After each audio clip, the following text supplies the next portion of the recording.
Many of you are stuck in the place of your last. You are stuck in that place where you have not obeyed the Lord. आप में से बहुत से लोग उस जगह पे अभी भी रुके हुए हो जहां पर आपने पिछली दफा परमेश्वर की बात को नहीं माना था. You are saying, God, talk to me. आप कह रहे हो प्रभु मुझसे बात करो. He's like, what about the last thing I told you? वो कह रहा है जो पिछली बात कही थी उसका क्या करूं? You know, where you put Google Maps and you're going to a destination and you took a wrong turn. आप गूगल मैप्स लगाते हैं, आपने एक जगह जाना है और आपने गलत रास्ता ले लिया गलती से. No matter how far you go in that straight road, Google Map will only say one thing: rerouting, take a U-turn, rerouting, take a U-turn, rerouting, take a U-turn. For many believers, Holy Spirit is telling them, take a U-turn. Come out of this bad relationship. That guy is not right for you. Come out of this relationship. Come out of this thing. Take a U-turn. Take a U-turn. Because it is going to destroy your life. आप गलत मोड़ लेने के बाद उस सीधी road पे कितना भी दूर क्यों ना जाते रहो, गूगल मैप्स एक ही बात दिखाएगा, वापस घूम जाओ, रास्ता उधर है, वापस घूम जाओ, रास्ता उधर है. कई लोगों के लिए पवित्र आत्मा उनको यही कह रहा है, वापस घूम जाओ, उस गलत रिश्ते से बाहर आ जाओ. God is my father. If God is really your father, then He's concerned about your life. अरे परमेश्वर तो मेरा पिता है. अगर आपका पिता है ना, वो तो उसको आपकी जिंदगी की परवाह है. He is not a theological father. He is a real father. वो ज्ञान के लिए पिता नहीं है, वो असल में पिता है. Amen. आमीन. You come from some place, you are hurt. You went into your room. किसी You जगह start crying. किसी जगह से आते हैं, किसी बात के कारण आपको ठोकर लगी. Your mom saw you like that. रोते हैं. What happens? Quickly your mom comes and says, what happened? आपकी मम्मी ने अगर आपको रोते हुए देख लिया तो जल्दी से आती बोलती है, क्या हो गया बेटा? Holy Spirit, the Bible says, is comforter. Bible कहती है पवित्र आत्मा सांत्वना He देने वाला. wants to comfort us in our वो weaknesses. हमारी कमजोरियों में हमें सांत्वना दे. Only if we can give Him invitation to come. अगर केवल उसको हम न्योता दे सके कि वो आए.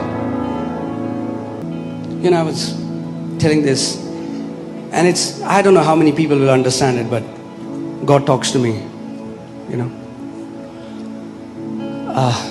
through different ways. मैं बता रहा था कि पता नहीं कितने लोग समझेंगे, लेकिन परमेश्वर मुझसे अलग-अलग तरीकों से बात करता And है. I went, and I was just I was just speaking to Him, I was just saying, Holy Spirit, please teach me.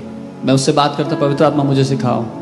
I really want to love you with all my heart. मैं अपने पूरे दिल से आपसे प्यार करना चाहता हूँ. You know, titles aside, who we are, what ministry we do, what business we do. When you close the door, none of that matters. ओहदे एक तरफ हैं, क्या व्यवसाय, क्या सेवकाई आप करते हैं, वो सब एक तरफ हैं. जब दरवाजा बंद करते हैं तो उस सब का कोई मायना नहीं है. And I was just saying, Lord. और मैं कहता प्रभु. And suddenly I started hearing this song in my heart. और अपने दिल में मैंने अचानक से एक गाना सुनना शुरू किया. You know what the song was? पता है क्या गाना था वो? हम तुम एक कमरे में बंद हो और चाबी खो जाए. The moment I heard it, I started to cry. That you and I get locked in a room and we lose the key. जैसे ही मैंने सुना मैं रोने लगा. Because I knew He was calling me to a deeper intimacy. क्योंकि मैं जानता था वो मुझे एक गहरे रिश्ते के लिए बुला रहा है. This is what He desires. ये वो चाहत करता है. Not a fake facade, what people see. None of this matters. नकली ढोंग नहीं, जो लोगों को दिखता है वो नहीं, उसका कोई मायना नहीं है. Imagine what kind of man I would be if I mistreat my wife at my home, I beat her up, and then we go to a party and I say,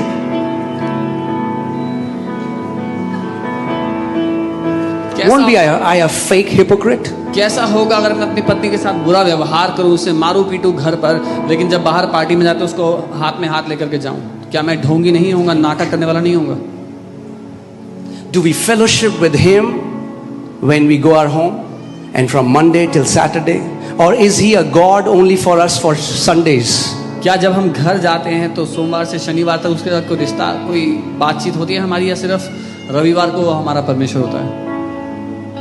He is not a God of Sundays. वो रविवार का परमेश्वर नहीं. The Bible says we live and move in Him. We have our being in Him. Bible कहती है हम उसमें जीते हैं, उसमें चलते और फिरते हैं, हमारा व्यक्तित्व, हमारा वजूद उसमें है. And church, can I tell you today और कलीसिया में आपको that बताऊं your Father is calling you for a deeper intimacy with Him? कि आपका पिता आपको एक गहरे रिश्ते के लिए बुला रहा है आपके साथ. A deeper intimacy. एक गहरा रिश्ता.